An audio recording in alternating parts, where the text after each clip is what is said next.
Saudações a todos, sou Marcos Arino Babalaô e Calmandá. E este é o canal do YouTube associado ao blog, o blog tradicional, que tem textos.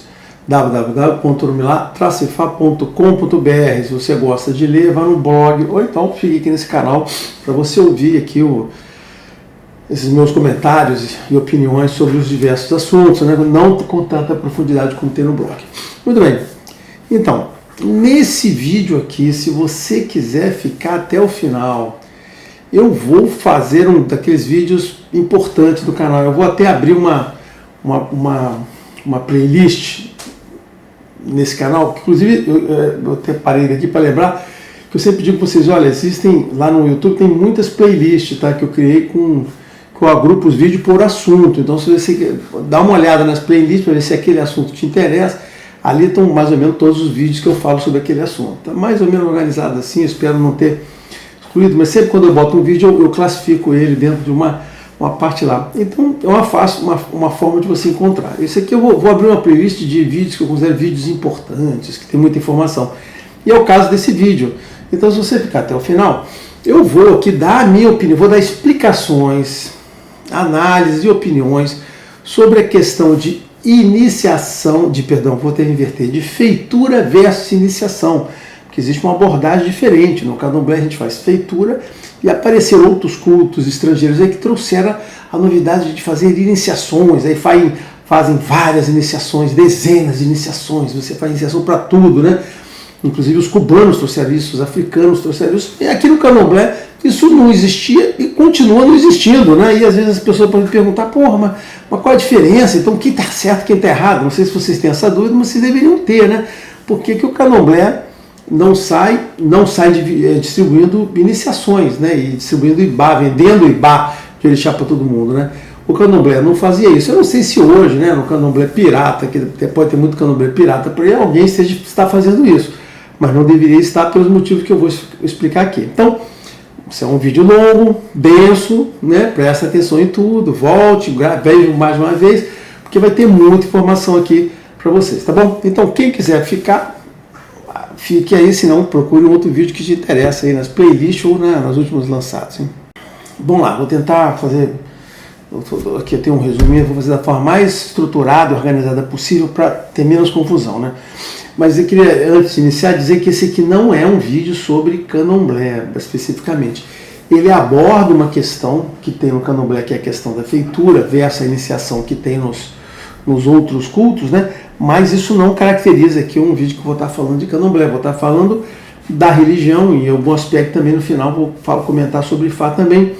Mas, então assim, é um assunto comum, um assunto genérico que vai permitir você entender várias coisas dessa religião, várias coisas dessa religião, principalmente o que diz respeito à prática, Então, a primeira coisa que tem que entender é que o candomblé, ele se diferencia desses outros cultos ligados ao orixá, e o núcleo dessa diferenciação é justamente o processo iniciático, que a gente, no candomblé, ele tinha antigamente o nome de feitura ou de iniciação, a gente falava as duas coisas diferentes, porque para a gente era a mesma coisa, mas com a chegada desses cultos estrangeiros, cubanos e africanos lá da RTY, a religião tradicional urubá, que trouxeram no seu bojo essa coisa de iniciação ao orixá, dezenas de iniciação, um monte de coisa, distribuição, venda de ibá de orixá, ibá de qualquer coisa, iniciação para qualquer tipo de coisa dentro dele. Aí a gente tem que dar uma parada, porque no candomblé você pode talvez continue ouvindo as pessoas falando de iniciação,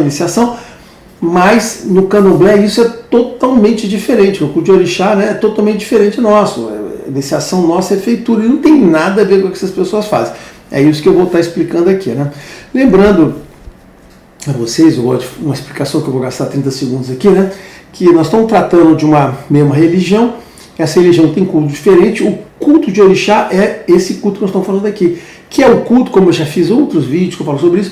O culto de orixá é o culto do dia a dia, é a religião em si, é onde você tem que se associar para você estar dentro do escopo da religião. E Ifá, que é o que eu estou hoje, já fui de candomblé, Ifá é apenas o culto, é um culto especializado, um daquele culto pequeno, especializado, dedicado apenas ao oráculo, Mas o que é importante é você entender essa coisa de religião, tá certo? Então, a primeira coisa é a gente localizar um pouco isso, o culto de orixá nessa religião. Para você entender isso, você tem que ter o seguinte, que o culto de orixá, esse e todos os outros, né? Porque quando a gente fala de orixá, nós estamos falando de uma divindade que tem uma determinada religião, e aí, mais uma vez, eu odeio essa variedade, mas eu tenho que falar mais ou menos, mais 30 segundos. Orixá está ligado à religião de origem iorubá. Vem da África. Lembra, a África é um continente, não é um país, tá? Então, nesse continente gigantesco, tem uma regiãozinha pequenininha, ali na parte central, leste, né? Que é região iorubá. Nessa região iorubá foi gerada uma religião, e essa religião ela se espalhou bem para essa área central. Não passou para a parte de cima, né, para o Maghreb, não passou a parte de baixo para a África, África das Savanas, então ficou ali naquela região da subsaariana e impactou bem essa parte de leste aqui, porque na parte oeste tem a parte, aí vai para a África Setentrional, da Etiópia, que é muito cristã, e a parte banto aqui, que é aquela confusão do banto, tá? Só para lembrar essa geografia aqui. Então nós estamos falando de um pedacinho pequenininho aqui, que é o culto, que é a região de Yorubá. Aqui no Brasil, essa palavra candomblé, ela é uma palavra muito ruim. Por quê? Porque existem três religiões diferentes que usam o mesmo nome, né? Então quando a gente fala assim, candomblé, cara, tem 3 tipos. Tem o candomblé nagô, que eu chamo, ou queto. Ah, eu não sou queto, eu sou outra coisa, olha só, todo mundo é queto. Então o candomblé nagô, tá certo? O candomblé nagô, que é ligado ao orixá. Tem o candomblé jeje, que é ligado a uma outra religião, que não tem nada a ver com a religião urubá. E tem o candomblé de Angola, que é ligado a nada, mas também é ligado aos bantos, então, assim, mas não é ligado a nada. Então, assim, aí, tira esses 2 candomblé, porque eu não falo sobre esses 2, eu falo só sobre o nagô, que é o ligado à religião urubá. Mas tudo isso ganha o mesmo nome aqui, né? Então fica essa confusão, que às vezes a gente tem que... Eu vou falar, quero lembrar todo mundo que eu falo sobre esse candomblé, não sobre aqueles outros 2 lá, tá? Então isso é coisa muito importante para dizer. Então, e aqui no Brasil, o culto de orixá é representado não só pelo candomblé, ele também tem outras representações. Eu nunca canso de falar. Tem o batuque lá no sul, tem o xangô lá no nordeste, não é isso? E isso, são os 3, né? O candomblé nagô, o batuque e o xangô, que são ligados a isso. Bom, mas eu falo só sobre candomblé, né? Então, na religião urubá, como é ligado, existe um cosmo, e você tem que entender esse cosmo. Esse cosmo é o quê? É o Lodumare. Primeiro tem um quadradinho aqui, né, que é o Lodumare, Orixá, o Lodumare, Orumilá, Exu e Eleni, né? Tem gente que diz que é só uma tríade, não bota Eleni. Eu, por minha conta, boto nesse primeiro agrupamento Lodumare, Eleni, que é importante, né? Eu já falei, tem outros negócios, então no meu tem 4. Então esse é um cosmo importante, né, do entendimento, né? Aí adiciona-se a isso outras 2 divindades importantes que vem a seguir, que é a divindade Orixá e Egum, tá? Por quê? Porque Orixá, aí você na realidade tem outro quadradinho, que é Ori, Orixá, Egum e é nós, as pessoas. Então nós somos as pessoas aqui e estamos ligados a essas coisas, sendo que Ori é o principal elemento de ligação. Então nossa ligação através de Deus, ela é feita através de orixá. Então, orixá nos representa junto a Deus. Então, é isso. Orixá é Deus junto a gente. E Ori? Ori é o que nos representa junto aos orixás. Esse entendimento é importante. E Egum? Egum somos nós. Depois que nós saímos, a vida é perene, né? Depois que a gente nasce, a gente volta lá para cima e a gente vira um Egum, o Egungun, ou seja, uma alma que já viveu e não vive mais. Então, nós estamos presentes lá no Orum, que é o espaço, e existe também 2 espaços, o espaço superior, que é o Orum, e o espaço que a gente vive no mundo natural, que é o Aie. Olha só, você não pode falar dessa religião, não pode falar de culto de orixá, se você não falar dessas 2 arrumações, sendo que mais importante que a gente fala aqui é esse entendimento. No candomblé é central, né? Ori, orixá, Ori e orixá. Nós, Ori, orixá, tá? Essas coisas estão juntas, né? E por que eu estou fazendo questão de explicar isso? Porque não dá para a gente falar de processo iniciático nessa religião se você não entender este diagrama, esse cosmo, porque toda iniciação é baseada neste conjunto de coisas, tá certo? Bom, vamos lá. Assim, eu já dou assim a primeira recomendação importante, você passa a entender por que a necessidade do culto de orixá, por que existe o culto a orixá. Porque ele é baseado no entendimento do cosmo. Entendeu? Quando você entende aquele cosmo do jeito que eu expliquei rapidamente ali, o bom seria fazer um desenhozinho, né? Mas não vou fazer não, que dá trabalho. Entendeu? E o foco da religião, né, é no orixá. Por quê? Porque o orixá é a divindade que nos relaciona com Deus, representa a atuação de Deus. Então é o orixá que representa a mão de Deus, a atuação de Deus junto a nós. Então o orixá é a presença de Deus junto a nós, nos seres humanos e junto ao Aê, mas principalmente junto aos seres humanos. Por quê? Porque, como eu já expliquei em outras situações também, a existência da divindade orixá, ela é exclusivamente ligada às pessoas humanas. O orixá não é uma parte da natureza. O orixá não é água, fogo, não sei o que, não é nada disso. Olha só, o orixá não é isso. O orixá não é elemento da natureza, ela não faz parte. E esse negócio, eu não vou repetir aqui porque já tem outros, procura um outro vídeo que eu falo sobre isso. O orixá não é isso, o orixá está ligado à pessoa. Onde está isso? E isso está escrito nos versos, assim como esse cosmo também está nos versos de Fá, e isso também, essa explicação que eu estou dando aqui, está no verso de Fá. Eu já tenho 3 vídeos sobre o do Oxé Otuá. No do Oxé Otuá você vai descobrir essa relação que está explicada lá. Tá? Então não vou voltar aqui, tem 3 vídeos longuíssimos falando sobre essa história. Né?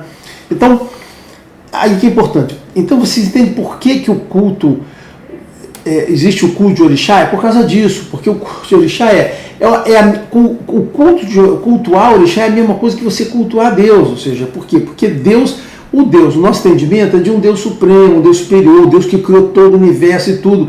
E ele não se manifesta individualmente aqui para você. Aí ele faz o quê? Ele cria uma camada de divindades que representam a mão dele, a presença dele, a consciência dele junto a nós. Então, e essa camada são os orixás. Então, os orixás representam um Deus junto a gente.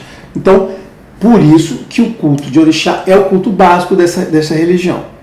Uma outra parte do entendimento do cosmos que é muito importante, e sem isso, nada do que eu falo aqui teria sentido, nada, é você entender que existe uma separação grande, dimensional, uma separação entre Orum e Aê. Orum, o espaço espiritual superior, onde está Deus, as divindades, e nós, depois que a gente sai da Aê, né, quando a gente morre, nosso espírito, nossa alma volta lá para o Orum. Tá? Então, assim, é uma separação, não existe ligação, não existe comunicação entre o Orum e o Aê. O Aê está aqui, o Orum está aqui, não ficam, os espíritos não ficam pulando de um lado para o outro, pulando para o outro, não é verdade. Esses espíritos que você fica vendo aqui com contato com a gente, que tem por exemplo, a Umbanda lida, outros cultos lidos, são espíritos que já estão no Aê, porque o Aê é um mundo natural, mas um mundo supernatural. Então esses espíritos que você tem contato aqui, eles já estão no Aê. Aqueles espíritos que estão no Orum, você não tem contato. Por quê? Porque existe a separação do Aê. Mais uma vez, isso está em Fá, até está no Candomblé, o Candomblé entende isso, tem mitos e falo isso é básico. É só o seguinte, se você não acreditar, não entender esta separação do Orum e do Aê, o que ela significa, nada disso aqui vale nada. Você tem que jogar tudo isso fora. É igual como o Paulo, né?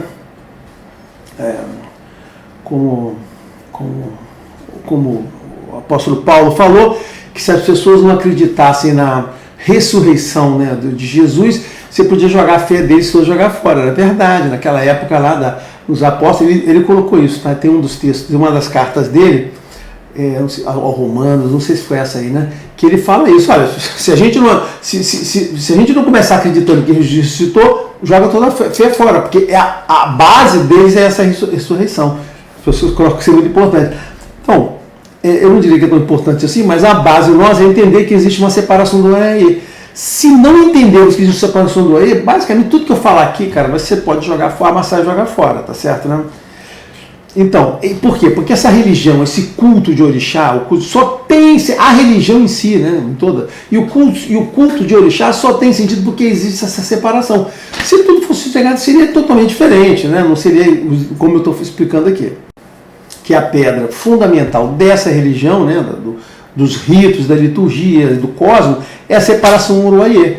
tá? E você tem que entender também, a outra base, você tem que entender que Deus, o Deus Supremo, que nós reconhecemos que existe um Deus só, o Olodumare, o Deus Supremo, ele se projeta através de nós, através de Orixá. Então, Orixá é a nossa ligação com Deus. Através de Orixá, você chega a Deus, Deus chega a nós, e Deus chega a nós através de Orixá. Cara, de novo, tem vários entendimentos básicos. Esses dois, se você não entendeu ainda, se você não, cara, não adianta passar para frente, você tem que parar para entender isso aqui. Essa coisa de separação, né, é tão radical que nos próprios mitos de Fala, nos versos, né, quando algum orixá vem para o Orum, do Orum vem para o Aie, mesmo Exu, sempre ele tem que nascer. Então, assim, na teologia da religião, o útero da mulher, ele é o caminho de ligação entre Orum e Aie. Por isso que a mulher é extremamente importante, por isso que tem coisas que só podem ser mulher, por isso que o Elegum deve ser mulher. Aí tem umas coisas, mas homens agora podem ser Elegum. Olha, cara, você pode fazer o que você quiser, tá certo, né? Mas tem uma coisa que não vai mudar. A mulher, o Elegum do candomblé é mulher por causa da presença do útero. Teve até uma pessoa que me perguntou, eu falei uma explicação sobre a Jet, que a mulher, ela perguntou, e as pessoas que são, sei lá, trans ou não sei o quê? Eu falei, olha, não muda. Assim, tem útero? Tem. Então tá. Então se tem útero, é a Jet, se não tem, não é. Então não adianta você dizer assim, eu me declaro agora mulher. Olha, não vai mudar nada, porque o que transforma você é o útero, né? Porque ali no útero, no segredo do útero, é o que está lá, o segredo de Adjé, né? E o útero é o meio de comunicação entre o Orum e a Aie. Então tem certas coisas que a religião tem, não vai ter que, né? Você pode ter outras preferências, mas não vai mudar o negócio. Vou dizer mais uma vez, né? Pessoas, eu estou dizendo aqui que os Eleguns devem ser mulher. Por quê? Eu estou dizendo por causa do útero, não tem preferência pessoal por nada disso. Né? Mas tem homens, você pode ser, mas vai ser vai ser um Elegum manco, porque não tem útero, né? Então não tem útero, como é que ele vai fazer ligação de axé ali? Essas coisas não funcionam, tem que ser mulher, tá? Assim, no que pese ter, não tem útero, então não tem a ligação. Isso é tão... aí que eu estou falando, né? Esse negócio é tão simples, porque inclusive Exu, né? Ele tem mitos de Exu que assim, que o Exu nasce, isso está lá no livro da Joana, tem um mito lindo lá de Exu Odará, né? Grande, que ele começa a se multiplicar, se dividir, aí o Urubilá vai atrás dele, porque ele se multiplica demais, vai comendo tudo, né? Então, o Exu nasce, às vezes ele nasce, cresce em um dia, dois, já está andando, mas tem que nascer e crescer. Também tem um outro de Exu Idialu, tem vários mitos, o Idialu também é assim, né, que tem o Ossaobê, e tem outros mitos, então que o própria divindade nasce, e o caso de Exu nasce, e ele sai evoluindo, crescendo rapidamente, mas ele tem que nascer, né? Então o Exu não vem lá, ele não vem assim, aparece, não abre a garrafinha, sai a fumacinha e ele aparece. Não, ele tem que nascer, tá? Então isso é uma coisa muito importante, tá? O nascimento. E aí, por que ele nasce? Bom, isso tudo, estou juntando isso tudo, né? Eu só queria lembrar você o seguinte, que não tem outra forma de entender orixá que se não seja para essas coisas que eu estou falando aqui, tá? Não tem essa coisa que você ouve assim, do meu jeito é assim, eu entendo de outra maneira. Olha só, cara, esquece essas frases, cara. Já lembra que eu falei? O cara falar essa frase, eu entendo de outra maneira. Tá bom, beleza, onde é que fica o banheiro aqui mesmo? Eu posso sair? Eu vou sair, vai embora. Cara, não tem de outra maneira. Ou cada um entende a sua forma, da minha casa é assim, esquece, isso é religião, cara. Isso tem dogmas, tem verso, tem escritura.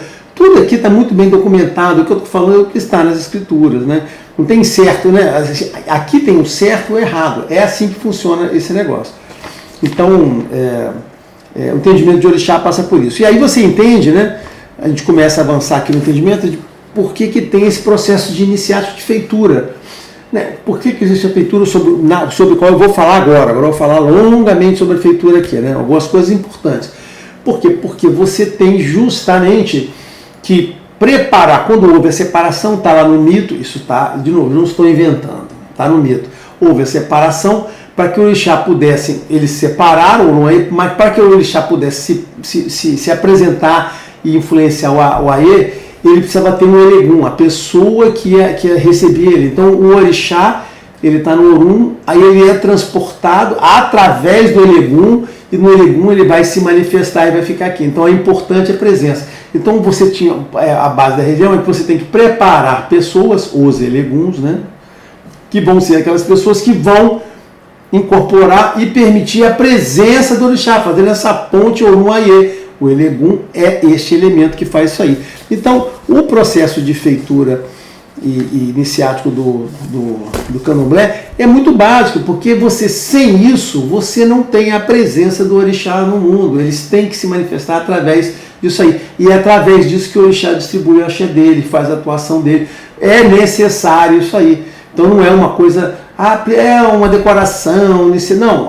A feitura é necessária para que as coisas se manifestem. Tá certo? Foi assim que está definido lá nas histórias. Só lembrando que eu vou estar aqui falando sobre o entendimento do candomblé, mas a eleição, né, ou a escolha do candomblé como entendimento correto não é feita por mim não, que era do candomblé não. Né? É feita por estudiosos, pesquisadores, né, acadêmicos que fizeram o estudo desta religião, né, recuperar a religião, pessoas como o Verger, como o Bastide, como o Dilwal, tá certo? Tem pessoas muito, e os africanos também, o Tudelawal, o Abibolá, pessoas que fizeram esse negócio, que foram pesquisar, né, e essas pessoas, teve também aquele outro cara do Atlântico Negro, esqueci, vamos lá. Vou ficar procurando aqui. Então, eles fizeram isso aí. O que essas pessoas entenderam como era na África, aí começaram a procurar os cultos da diáspora e encontrar esses cultos. Essas pessoas elegeram o candomblé como o culto que representava a religião lá. A que melhor representava. Então, eles não escolheram a santeria, não escolheram o vodou, não escolheram mais não, escolheram o candomblé. O candomblé foi eleito como assim, a tal da, aí saiu o conceito da pureza, né, que aqui no candomblé se mantém no Nagô, o Queto, né, não, tem que se manter a pureza africana. É verdade, por quê? Porque o candomblé foi estruturado, bem estruturado, a partir de 1857. Antes já tinha, 1857. Mas antes já tinha sim, mas antes assim, pessoas com conhecimento muito ruim, muito perdidos, iam fazendo do jeito que acreditavam. Em 1857, 1850, né, a Nassau foi para lá, levou ela e mais outras duas, aí eles voltaram para cá, ela voltou para cá com conhecimento, não com muito, mas voltou para cá com africanos. Africanos de 1850, gente, não são os africanos de 1950, tá certo? Não estamos falando de 1850. Aqueles que lembravam ainda, né? Porque depois disso a Nigéria passou por uma região urbana, a Nigéria, uma merda, foi cristianizada, o Islã, né? Lá, atualmente, a religião tradicional, lá é menos de 1% da população, né? A resto da população é católica, é cristã ou muçulmana, entendeu? Então, assim, aqueles de 1950 que ainda lembravam das coisas foram os que trouxeram para cá o conhecimento e africanizaram o candomblé. Então, o candomblé é todo africanizado, não existe a menor necessidade de quando as pessoas falam de precisamos fazer uma reafricanização do candomblé. Eu acho que é o contrário, a gente precisa candomblizar os africanos, para eles poderem entender o que eles não aprenderam, tá? Então, eles não estão por isso. Então, esse entendimento que eu passando realmente é do candomblé mas ele é balizado através disso tudo aqui, né? Mas então, falar dessa introdução, vamos falar da feitura, né? Por quê? Mais uma vez, vocês entenderam a história do orixá, a presença de Deus, não sei o quê, e a feitura é o que prepara o quê? Prepara a pessoa para ser a presença do orixá. Então, a pessoa, o feito, né? O Elegum, ele é a pessoa na qual o orixá vai vir aqui e vai se manifestar para quê? Para ele poder atuar, espalhar o axé dele, as coisas dele através disso. É assim que é. Então, por quê? Porque existe a separação. Mais uma vez, entenderam que eu falei que tem a separação? Porque se não tiver a separação, não, está o tempo todo subindo e descendo. Não é verdade. As histórias de os versos de Fá mostram que as pessoas não podem subir e descer. Só fazem através desse caminho de nascer, tá? Bom, aí vamos falar sobre a feitura, que é extremamente importante. O que se compõe a feitura, né? A feitura é o seguinte, a feitura ela tem 4 elementos principais. A primeira é a descoberta da identidade do duplo. É entendido que você tem um duplo no Orun, que é o orixá, e que você só vai descobrir a identidade do seu duplo, para quem você representa, né? Porque, mais uma vez, volta lá na teologia de Fá. Quando você nasce, você faz o Olodumare, faz a entrevista lá, você vai pedir as suas coisas de nascimento, o Olodumare vai te dar os instrumentos, né? E vai naquele momento ele vai te dar um orixá, ele vai te ligar um orixá. Então você nasce com elementos do orixá. Então todo mundo é relacionado com um orixá. Mais uma vez, grande diferença de entendimento nosso do candomblé com esses outros bobões aí que vêm de fora, tá certo? O cara acha que tem pai e mãe, não sei o quê, e não existe esse entendimento de pai e mãe no candomblé. Você nasce ligado a um orixá, é o que você nasce de nascença. Então o processo de feitura é o qual você faz a primeira parte, a descoberta desse duplo. No início do processo você vai descobrir o que é um duplo. Quando você começa, existe uma série de ilações, de assunções, eu acho que é, mas você só vai descobrir de verdade o seu duplo, né? A quem você representa, porque você, o que é duplo? Estou dando um chute aqui na minha câmera. Porque o duplo é isso, você é um duplo daquele orixá, tá? Seu duplo, né? Negócio lá. O que é? No processo de feitura. Tudo que se fizer antes disso, eu não sei se isso aqui está torto, acho que está um pouquinho torto, gente. Eu não vou mexer nisso agora não. É que a minha televisão está torta, eu não estou conseguindo ver direito. Bom, ninguém está prestando atenção, né? Então, voltando aqui. Tudo que se fizer antes, negócio de joguinho, fala no joguinho, abuso, tudo isso aí, esquece. Como eu falo sempre aqui, bobagem. Ninguém determina o orixá de ninguém através de o seu duplo, o seu orixá, só no processo de feitura, tá certo? Bom, então a primeira parte é isso, você vai determinar aquilo ali. Isso com a pessoa, e lembra que esse processo de feitura é um processo que leva no mínimo 30 dias, no mínimo, às vezes mais tempo, né? Mas internado ali numa casa, 30 dias, 35, entendeu? É um processo lento, a pessoa vai descobrindo, o orixá vai se aproximando, as coisas vão se limpando, parará. Aí a primeira parte que vai ocorrer, talvez da mais importante, é a morte ritual. No processo de feitura, assim como em outros processos de iniciação, existe uma morte ritual, você morre ali naquele momento, né? Inclusive, não só isso, né?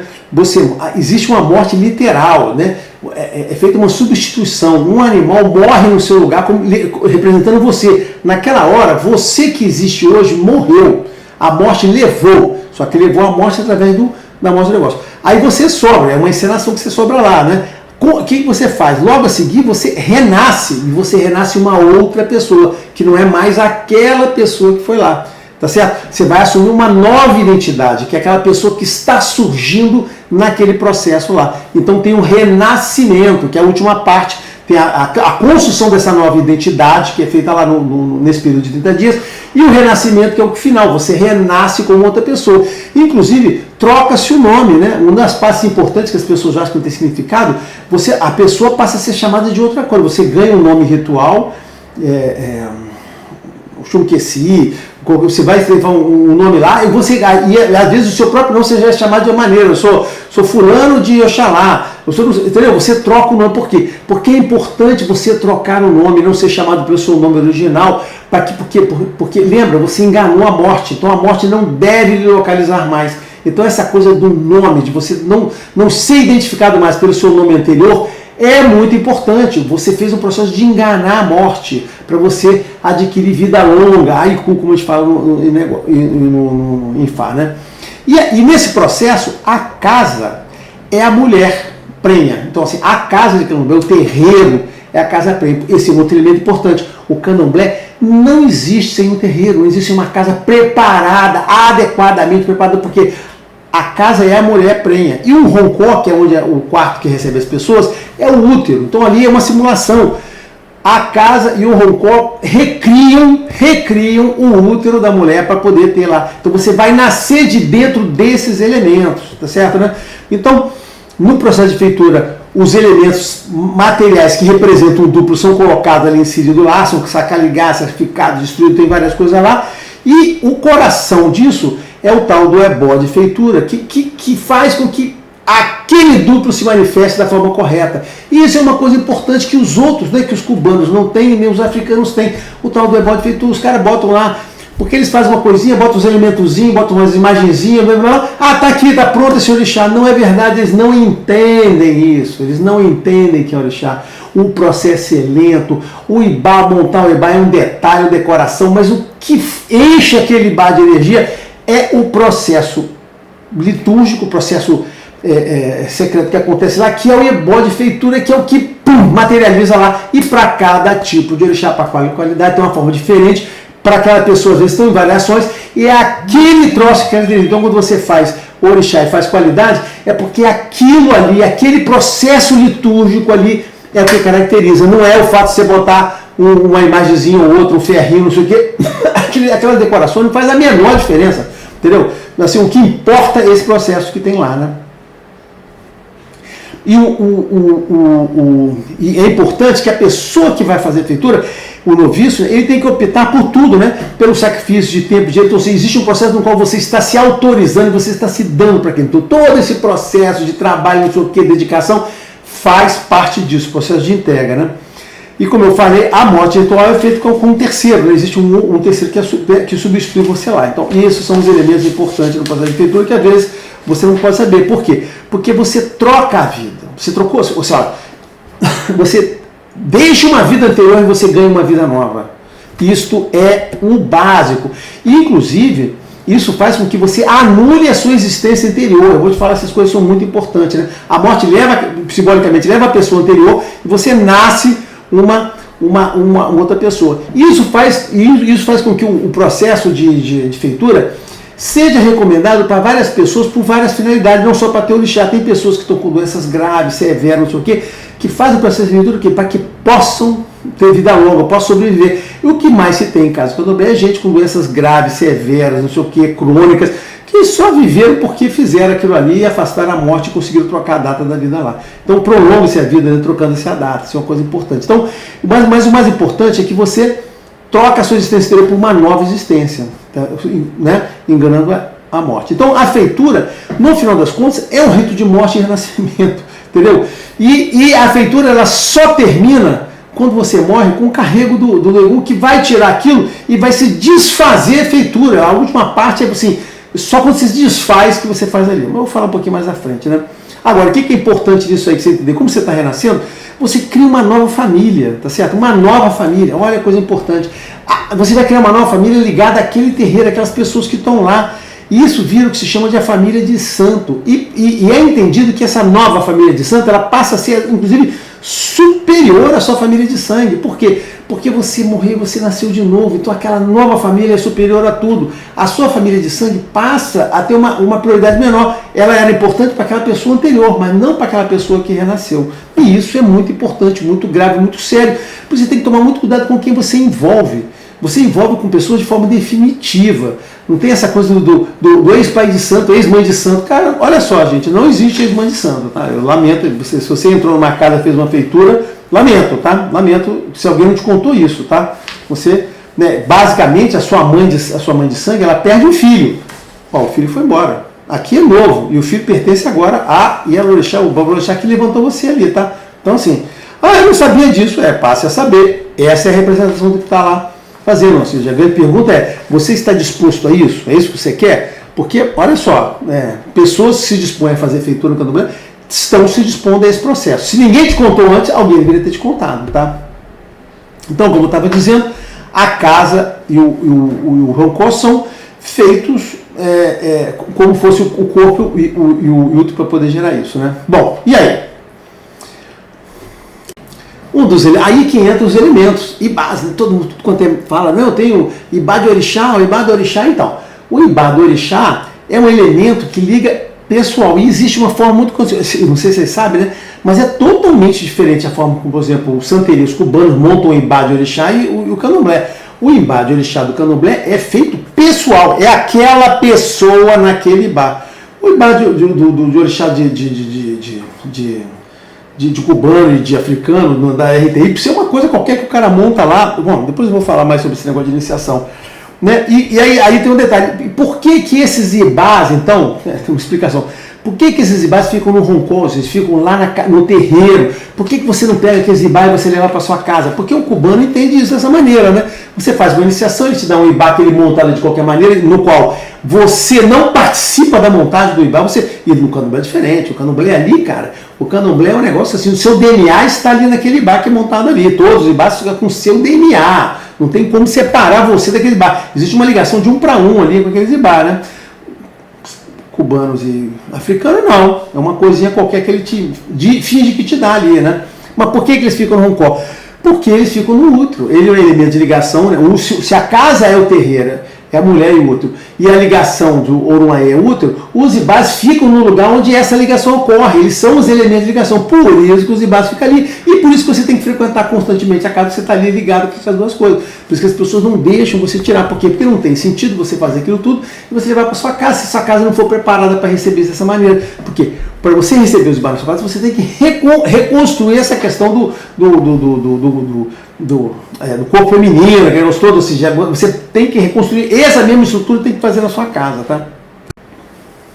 Isso tudo, né, ou seja, o fato de a ligação ser através do útero, os ibás ser essa ligação, essa ponte, né, de ligação lá feito com você lá dentro, negócio que cria a passagem do orixá para você, lembrando que você, no final das contas, você é o ibá vivo do orixá, você é o ibá do orixá, mas aqueles ibás são importantes de ligação e o local deles é a casa, porque é ali que constitui. Então isso diferencia muito o candomblé, né? Ou seja, a questão da casa, do renascimento, da nova família, isso tudo é uma característica. Você renasce com um duplo, sendo a imagem dele e os ibás, essa representação de sobe e desce ali. Isso, cara, isso torna... Entendeu? É esse o entendimento que vocês têm que ter do processo disso tudo, tá?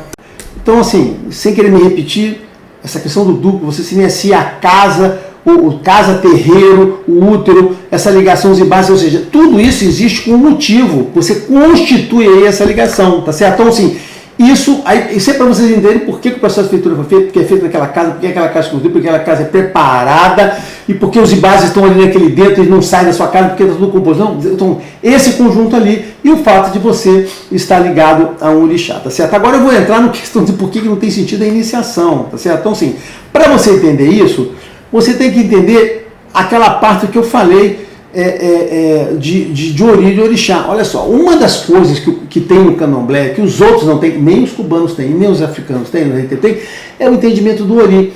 Olha só, o ori, eles aprenderam com o candomblé, esses caras vieram aqui para aprender, mas eles aprenderam superficialmente, eles não entendem de verdade.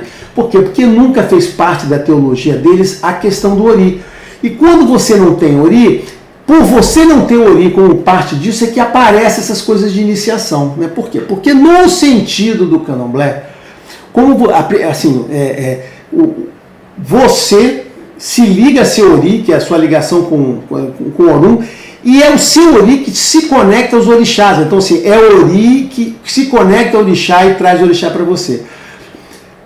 Tudo no candomblé é baseado nesse diagrama. Se eu fizer, teria o terceiro diagrama que eu falei aqui. Você ori os orixás. Este é o caminho. Então, como você recorre aos orixás? Através de ori. E é por isso que o ori, entendeu? Então você tem que entender por quê. Porque todo o processo, não só o processo do candomblé em si, ele é todo construído em torno de ori. E por isso que todo mundo no candomblé só fala ori, ori, ori, ori. E os outros falam lá aquela coisa lá.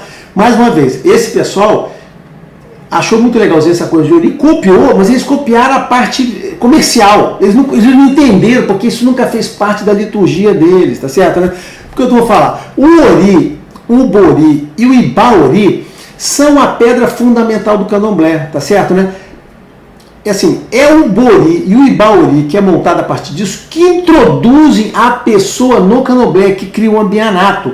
Por quê? Porque é o ori, essa divindade pessoal, que liga você com todas as outras divindades, com o oráculo, com Deus, com o Olodumare e com os orixás. Ele é o elemento de ligação. Então, quando você entra no candomblé, a primeira coisa que tem que ter é um bori e você tem que ter um ibaori. No que pese, algumas casas, famosas inclusive, terem parado de fazer ibaori, porque as pessoas faziam maldades com o ibaori, e porque as pessoas ficavam lá. Mas o correto é você fazer o ibaori, você pegar o ibaori e levar para sua casa e não deixar. Então o ibaori é a única louça, o único assentamento. O ibaori é o ibá que você não deixa na sua casa. O ibaori, o local dele não é a casa, é a sua casa pessoal. Só que tinha muita gente que não tinha lugar para ficar, aí deixava não ter. Isso está errado, tá certo? Está errado. Isso é uma maldade humana, está aí, cara. Tá? Então, assim, então o ibaori é bianato. Então, o bianato começa com isso. Com o bori e com o ibaori. Antes disso, não tem, você não é. Enquanto você não tiver isso, por quê? Porque é isso que vai te ligar a todo esse contexto.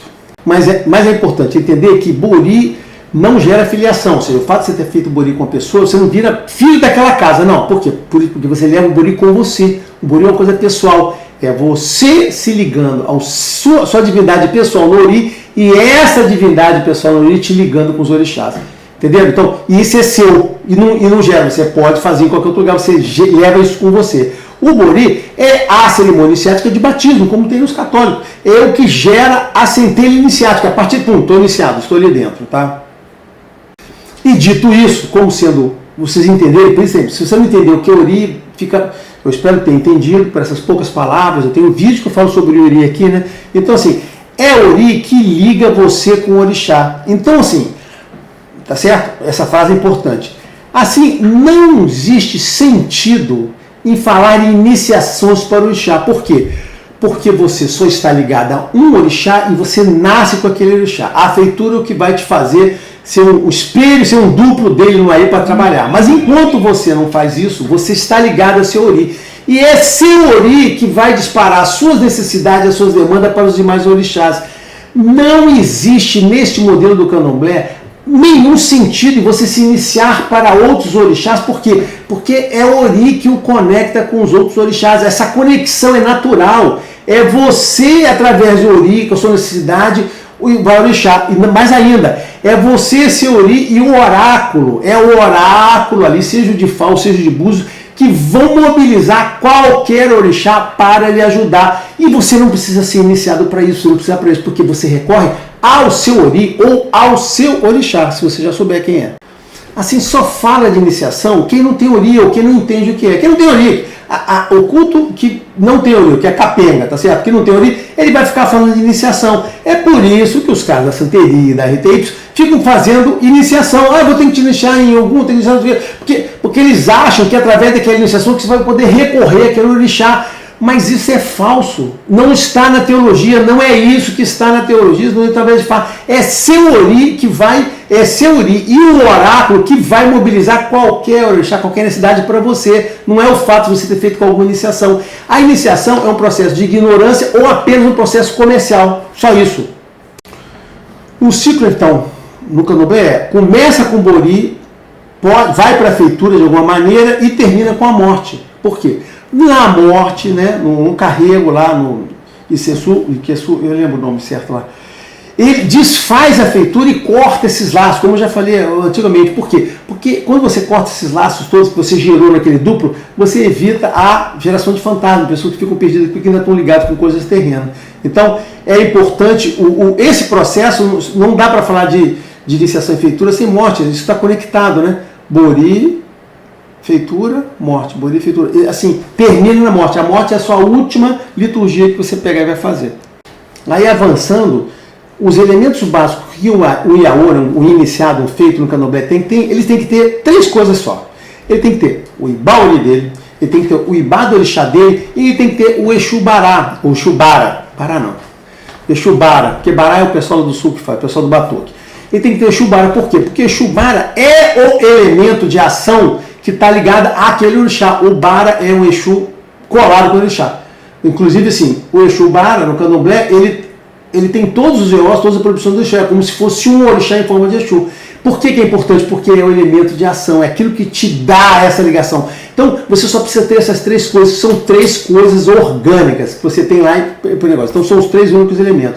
É isso que você precisa, tá certo, né? Então, não tem iniciação, não tem um monte de negócio. Ah, mas você, não tem nada disso. Aí você fala, mas às vezes o cara faz feitura que ele ganha aquele monte de ibá. É verdade, ele ganha aqueles ibás, mas aquilo não são iniciações. Aquilo faz parte da vida dele. Faz parte do que a gente chama do contexto dele, né? Tá certo, né? Que ele vai lá, ele coloca lá eu esqueci o nome que a gente fica no Brasil, às vezes quando foge. Então, ele ganha lá esqueci o nome. Mas assim, por quê? Porque tem alguns orixás que estão ligados a outros. Então, isso durante o processo, você vai precisar disso, daquilo. Você ganha um conjunto mínimo. Se a pessoa for ter uma casa, ela vai ter que expandir aquilo, mas aí isso é uma outra história. Só se você for ter uma casa, se você for uma orixá, uma sacerdotisa. Isso é uma coisa que não, então, assim, não é automático. Não é porque você ter feito uma iniciação à feitura que você vai ser um sacerdote para poder ter uma casa. Não. Você tem que ser escolhido. O cargo é uma coisa que você ganha do orixá. Ele diz assim, sim, eu quero que você seja. Senão você vai ser só um ebome, uma pessoa feita para aquilo ali, tá? Só lembrando que nem todo mundo tem Exu Bara. Olha só, se você se iniciou, se você não tem o Exu Bara, lamento. Lamento por você, mas você deveria ter esse tipo de coisa, tá certo? Bom, tá. Agora, mas existe, apesar de. Não, isso aqui encerra uma parte que eu queria falar sobre o negócio de iniciação, porque não tem, não, mas eu preciso complementar algumas coisas aqui. Primeiro, existe sim um processo mais ou menos iniciático no candomblé, que é o processo que os Ogãs passam, porque eles são um pouco diferentes dos Iaô, tá certo? Né? O processo do Ogã é um processo que simula a feitura com todos os passos, incluindo a morte, exceto a parte que o cara vai ter que fazer lá para se incorporar. Mas o Ogã ele recebe tudo que vai receber lá. Por quê? Porque a pessoa já é como se fosse já feita, já tem aquele poder, porque é um orixá que escolhe o Ogã. Não é o dirigente da casa que escolhe, eu quero você como meu Ogã. Não, olha só. O Ogã de verdade é que ele passa por tudo menos o processo de incorporação, mas ele recebe toda aquela parte lá. Isso é mais ou menos como se fosse um processo iniciático, porque não tem feitura, porque ele já está feito, tá? Mas é um processo iniciático muito colado, né? O que acontece com o Ogã é que as pessoas recebem o poder do orixá. Assim, o orixá deu. Quando o orixá escolhe, ele diz o seguinte, ó, é você vai ter meu apoio. Então ele recebe o poder para aquilo. Então, e essas pessoas são efetivamente sacerdotes, tá? O Ogã não é um tocador de tambor. Existe sim os tocadores de tambor. Aí eles têm os nomes de Ogã. Mas Ogã é o Ogã da casa, aquele que é daquela casa que pertenceu, que fez todo o processo iniciático. Tem casas que fazem um processo longo, tem gente que faz processos de 15 dias, tem gente que faz processo de 30, tem gente que raspa a cabeça, não raspa. Cara, geralmente diz que não precisa raspar a cabeça de Ogã. Eu concordo, você não precisaria raspar a cabeça de Ogã.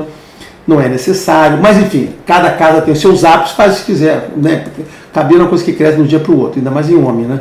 Então, assim, mas então não confunda o Ogã feito com um tocador de tambor. Tocador é bom, mas, cara, às vezes o cara não pertence a uma casa, sai pulando de uma casa para o outro, cara, não recebeu nada disso, ele não virou um sacerdote, tá certo, né?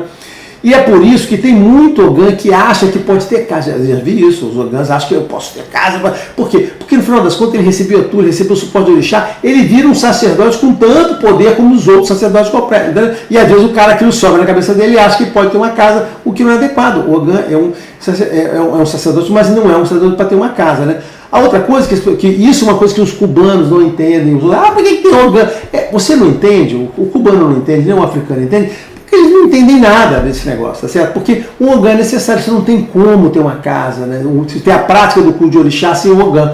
Por quê? Porque você precisa ter uma pessoa que tenha os poderes daquele orixá, que representa e que não seja influente, que não seja em comparação. Porque existem processos que você tem que estar lá e você tem que representar e você não pode estar afetado por orixá nenhum, tá certo, né?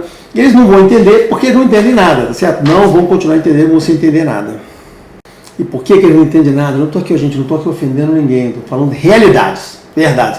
Eles não têm feitura, eles não têm ori, né? Eles não sabem a diferença entre sacerdote e Ogã, tá certo? Porque, porra, a maior parte dos sacerdotes eles não incorporam nem nada, eles fazem tudo lá de cara limpa, então eles não sabem a diferença. Tudo isso que a gente fala aqui, que é importante, você pega um cubano, um africano, porque isso, não sei, nós não precisamos disso, é bobagem, está inventando. Claro! Ele não entende nada, ele não entende nada do que eu estou falando, ele vive uma realidade lá paralela, tudo que eu falo eles não vão entender que precisa nada, tá certo, né? Então, só quando você lida com orixá de verdade, incorporado, com presença, você sabe aquele... Aí, quando você lida aqui no dia a dia, você lida nas liturgias, nas atividades, aí que você vai entender para que serve o Ogã, que não é para bater tambor, tá certo? Isso é uma das pessoas importantíssimas. Os Ogãs são pessoas que chamam os orixás, são pessoas legais, mas existem Ogãs e Ogãs, tá? Para várias funções, né? Então, ok. Então, assim, até agora, cara, eu já passei, se você não conseguiu entender tudo que eu falei, talvez eu tenha falado alguma coisa rápida aqui, volta tudo, entende tudo. Porque, cara, eu falei todos os elementos que você precisa conhecer para você entender a feitura, parará. Tudo é isso, né? Por que não tira embaixo da casa? Porque tem o Ogã, a diferença, o Ogã que é... Por que tem essas funções? Já dei informações teológicas para diferenciar tudo, né? Então, e aí, no finalzinho, eu vou dizer o seguinte, por que Candomblé não tem iniciação, né? E por que Candomblé não vem de bar? São duas coisas que não acontecem com Candomblé. Uma, você fazer iniciação para um monte de orixá. E segunda, você vender ibá de orixá. Vou te fazer algo aqui, vou fazer um assentamento para você. Isso é uma coisa que está presente no Ifá cubano, na santeria, deve estar presente também na tradição, no RTI, porque eles não entendem tudo isso que eu falei até agora, não tem essa teologia, seu Kumusgoni, não tem esse negócio todo, e aí para eles se eu não nichar em orixá, não vai estar assinado. Cara, eles não entendem a figura do ori, não entendem a figura do oráculo, não sei o que, a ligação. Se você não entender a parte teológica, você vira multiplicando. O cara pode estar fazendo, mais uma vez, isso por ignorância, por não saber nada do que eu disse, ou sabendo, não, eu vou fazer aqui, o cara vai querer comprar, eu vendo umas docinhas aqui para ele, né, tá certo, né? Vamos lá. Então, resumindo, esses cultos estrangeiros que vieram para cá, santeria e RPY, o que eles têm? Eles não têm feitura, eles não têm incorporação, eles não têm ori, tá certo, né? Eles fazem esse comércio de iniciação, assentamentos com uma coisa, 50 mil coisas para lá, é o que eles têm que fazer. Eles não têm terreiro, cubanos não têm terreiro, nem lá e nem cá. Eles acham que faz o seguinte, vamos fazer uma iniciação aqui para fazer um santo aqui. Aí eles alugam a casa de alguém, você me aluga a sua casa, tem um terreno aqui, não sei o quê. Eles alugam uma casa não preparada, não tem aquele conceito do corpo da mulher, do útero, né, da casa ser um corpo, né, e o roncou o útero. Ele não tem nada, aquilo não é preparado. Eles alugam o espaço, fazem ali, alugam uma casa de festa para fazer iniciação lá, entendeu? Eles não têm essa coisa do entendimento que o orixá vai incorporar de verdade. Não é isso. Aí tem uma coisa muito séria que eu vou falar aqui, eu vou gastar mais, tá vendo? 50 minutos, vou gastar mais uns 15 aqui. Para eles, né? Agora eu tô falando dos cubanos, não sei dos africanos, é um egum que incorpora na pessoa. Então, quando você faz o orixá e tem uma incorporação, eles não acreditam que. Não, ele é um orixá, eles não têm esse mesmo. Isso foi uma coisa que me chocou muito, né? Quando eu conheci os babalô cubano, né? Como eles tratavam mal, eles desprezavam o negócio de incorporação, eles olhavam lá e eles tinham um certo desprezo no negócio de incorporação, mas depois eu comecei a entender, claro, eles não têm incorporação, eles acham que a pessoa está fingindo ou que é um egum que está presente ali, eles não acreditam que o orixá incorpora, eles não têm herê, olha só, eles não têm o conceito de herê, então se o cara não tem conceito de herê, como é que ele vai entender Biorum? Assim, não tem como, tá certo? Eles fazem um processo iniciático em 7 dias, 7 dias, cara, você não dá nem o bori, tá certo? Num processo de feitura, os ebós iniciais do bori talvez cabem em 7 dias, tá certo, né? E pior, quando eles fazem aqueles ibás de iniciação, eles fazem lá por conta deles, te dão de presente, assim, toma, leva para sua casa. Como assim? Você montou? Eu não estava presente? Não, eu montei, já está você está prontinho. Cara, isso aconteceu, eu já recebi, depois nunca mais peguei, ou seja, depois que eu entendi isso, eu falei, não quero mais nada não. Eles me deram, tá pronto aqui para você. Eu falei, tá pronto? Você fez o quê? Não, você não participou. Não, eu fiz para você, tudo montadinho. Entendi. Beleza, ótimo. Guardei lá, está guardado lá no canto lá. Entendeu? É isso, tá? Então, eles não têm civilidade teológica, né? Aqui, eu vou falar para vocês que esse pessoal eu posso dizer pela santeria, que eu já vi as coisas, lembra muito a Umbanda, né? Que é a coisa da camarinha de Umbanda, que foi uma iniciação de Umbanda africanizada. Não é feitura, né? A banda não tem feitura, porque é Aie, eles fazem uma iniciação africanizada e inventaram a camarinha, né? Então, e na Umbanda, orixá é caboclo, né? Caboclo que está aqui no Aie. Cara, por isso tem pessoas que conheceram os dois. Eu tinha uma falecida mãe de santo que conheceu muito músico cubano, participou de quarto de santo. Ela entrou no quarto de santo cubano, viu a feitura dos caras.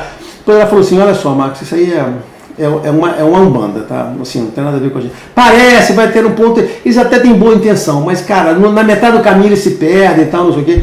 Ela falou, e ela entrou no quarto de santo, tá? Acho que foi a primeira brasileira que conseguiu entrar no quarto de santo. E disse para mim, olha só, é uma Umbanda Molocô, tá? E aí, alguma coisa, bom, encerrada essa parte. O importante é esse negócio da morte. Os rituais da morte do candomblé diferenciam muito, tá? Por quê? Porque é necessário você fazer aquele processo de desfazer a feitura, sem isso você não anda para frente, né? Não é só um negócio, não. É importante porque você tem que desfazer o que foi feito, sem isso você não retira a ligação do duplo, tá certo, né? E como tem aquele processo de você enganar a morte e morrer, por isso que aí tem uma grande diferença por exemplo, de santeria e de candomblé. Por quê? Porque no candomblé as pessoas fogem de morto. Ninguém no candomblé quer ir num cemitério, não se faz nada, não se liga ao orixá cemitério. E isso é o que acontece, os cubanos adoram o morto, adoram o egum, adoram o cemitério, né? Então assim, candomblé sai fora por quê? Porque no candomblé não pode, se você é feito, cara, você fugiu da morte, você não vai aparecer na frente da morte de novo, então você sai fora. Eles não têm isso, eles não têm esse entendimento de que você teve a substituição, você renasceu de novo. Não tem entendimento de renascimento. Senão, o cubano nem entrava no cemitério, que acontece com o candomblé. Ninguém do candomblé gosta de estar no cemitério, gosta lá acompanhado de orixá, de olhar, né? O processo de enterro é um processo muito legal, mas o orixá vai passando, vai à frente, vai acompanhando, tem uma série de coisas, é um rito muito legal, o carrego, né, que vai lá, né? E o cubano adora. Eles, inclusive, têm, né? E no candomblé, o orixá, cara, é um anti-egum. Qual o problema? O orixá não é que tenha medo, não sei o que, nem fala o Xangô tem medo de egum. Não, o Xangô é o anti-egum, né? Por exemplo, né? Os orixás também. Orixá é anti-egum. Onde tem orixá, não tem egum. Onde tem egum, não tem orixá. Se aparece um, aparece o outro. Apesar de que tem alguns orixás que têm trânsito, principalmente Oiá, que tem um trânsito forte, muita ligação com isso. Fora ela, assim, existe uma separação. Algum também tem um trânsito. mas tem uma separação. Por quê? Porque é o anti-Egum, tá? Você não pode ter. Eles, inclusive, têm orixás, eles entendem que Ieua exige um cemitério. Não existe sentido nisso, gente. Não existe sentido um orixá ligado a Egum e ligado ao cemitério. Eles, nesse ponto, o entendimento deles de orixá é igual da Umbanda, cara, não é bom, né? Assim, finalizando, e Facubano? Facubano, cara, é o mesmo entendimento da santeria. Você, nada muda para melhor, talvez para pior, tá certo, né? Eu já comentei uma série de coisas aí, né? Aí eu queria falar um pouquinho sobre mais uma coisa. O processo de Babalaô, né? E o Babalaô é um processo de feitura, de iniciação? Não, o processo de Babalaô é um processo iniciático, tá certo? Por quê? Porque o Orumilá não incorpora, então você faz um processo é como se fosse uma iniciação.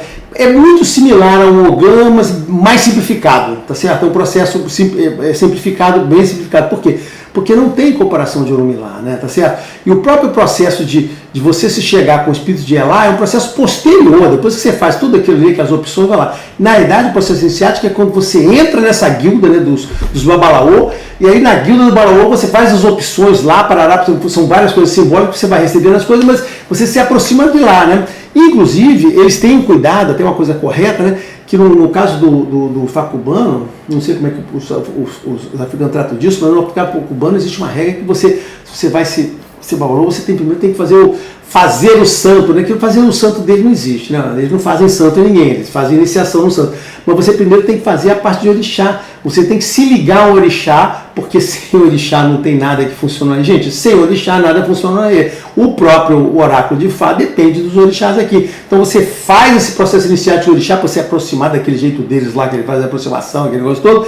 Mas primeiro você se aproxima de orixá para depois você fazer. Quem já é de candomblé não precisa fazer porque a gente já tem essa aproximação. Mas se você é fresquinho, você tem que fazer essa aproximação de orixá. Por quê? Porque o processo de iniciação de Fá não envolve orixá, mas no mundo que a gente tem, não. Aí só funciona as coisas se tiver orixá junto, tá? Mas é um processo muito interessante, foi uma das coisas mais incríveis, né, que eu passei, foi o processo de iniciação de Alfacan, que foi muito impressionante, depois o processo de consagração, são processos muito legais, mas assim, não se comparam com processos, né, de candomblé, são processos interessantes, legais, mas cara, não chega nem perto, né, do processo da profundidade com que a gente faz lá, né, de iniciação, ou seja, são processos bem mais simplificados, né, padrão deles mesmos ali, né. Mas aí, só para encerrar, né, agora encerrando mesmo, gente, não tem mais nada para falar não. Só ficando, né, eu estou falando aqui sobre a diferença de feitura e iniciação. Eu espero que vocês tenham entendido aqui a questão de feitura e iniciação e por que não tem sentido, né, no culto de orixá você ficar distribuindo iniciação a orixá e ficar distribuindo ibá, porque isso é contra o conceito de, né, pessoa, orixá, oráculo, está em base disso, né? No caso de Fá, mais uma vez, o Orumilá não incorpora, o Babalaô também não incorpora. Eu vou falar um vídeo que eu falo sobre essa questão de incorporação, né? Por que não dá para ter médios de incorporação? Ai, de novo, deu outro chute aqui, né? Porque não pode ter médios de incorporação em Fá. Eu vou explicar isso com mais detalhe como eu fiz aqui. Mas é um processo que te inicia, te prepara, te conecta nessa guilda e a partir daí você starta o processo. Se você fez a iniciação agora, não é no dia seguinte, não. É um processo que você vai começar o desenvolvimento e você nunca, né? E aquele negócio, não tem como um Babalaô trabalhar sem orixá junto, sem ter assentamento, sem ter esse vínculo com o orixá. É impossível, gente. Por quê? Porque a teologia é que tudo nesse mundo, toda atuação nesse mundo é feita através de orixá. Mesmo no oráculo, quando você vai, você determina o que tem que ser feito, mas que atua no mundo? Os orixás. Então não tem como ter Babalaô que não tenha conhecimento, intimidade, acesso, né, com orixá. Isso é uma coisa que não tem como funcionar. Bom, era isso, eu só queria explicar com muitos detalhes, menos de uma hora, muitos detalhes, a diferença entre feitura e iniciação, para você entender também qual é essa bobagem de iniciação, que não tem sentido você ficar se iniciando com um monte de orixá e pegando ibá. Isso é uma bobagem, gente, não faça isso não, tá? Estão perdendo o tempo de vocês. Abraço a todos, até o próximo. Espero que tenham gostado, né? Tenha sido útil.